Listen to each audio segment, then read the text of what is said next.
참된 안식을 주는 말씀의 수술. 하나님은 세상을 만드신 후 인간에게 두 가지 복된 명령을 주셨습니다. 첫 번째는 일의 명령입니다. 그런데 이것을 신학적으로는 노동명령이 아니라 문화명령이라고 부릅니다. 노동과 문화의 가장 큰 차이점은 창조성입니다. 곧 아담에게 부여된 일은 하나님의 창조성을 가지고 온 세상의 에덴 동산을 확장시키라는 축복이었던 것입니다. 두 번째는 안식의 명령입니다. 안식이란 그치다, 내려놓다 라는 뜻으로 제7일이 되면 창조의 동력자로서 행하고 있던 모든 일들도 중단하라는 것입니다.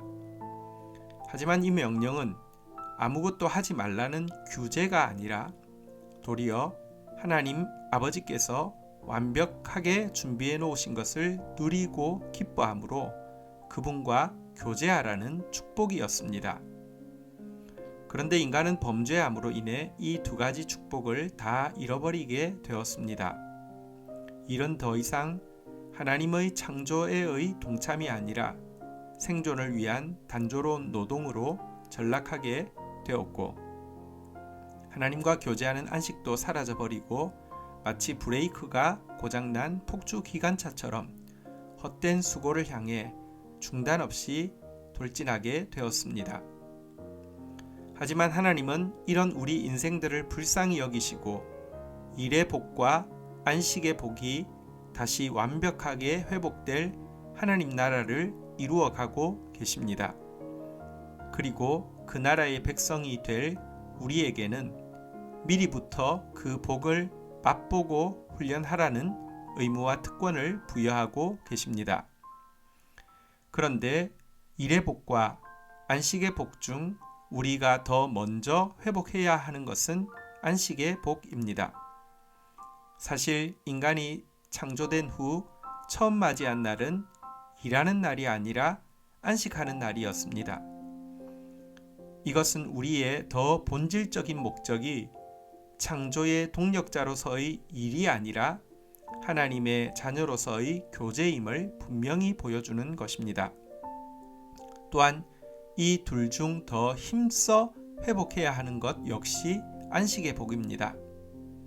안식에 대한 명령은 타락 이후에도 십계명의 하나로 계속 강조되고 있으며, 예수님께서 참된 안식의 길을 열어주신 신약 시대에는 저 안식에 들어가기를 힘쓰라고 도전하고 있는 명령이기도 합니다.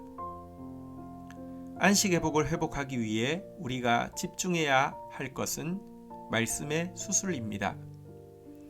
말씀을 통해 하나님과의 잘못된 관계가 수술될 때에만 우리는 제대로 된 안식을 누릴 수 있기 때문입니다.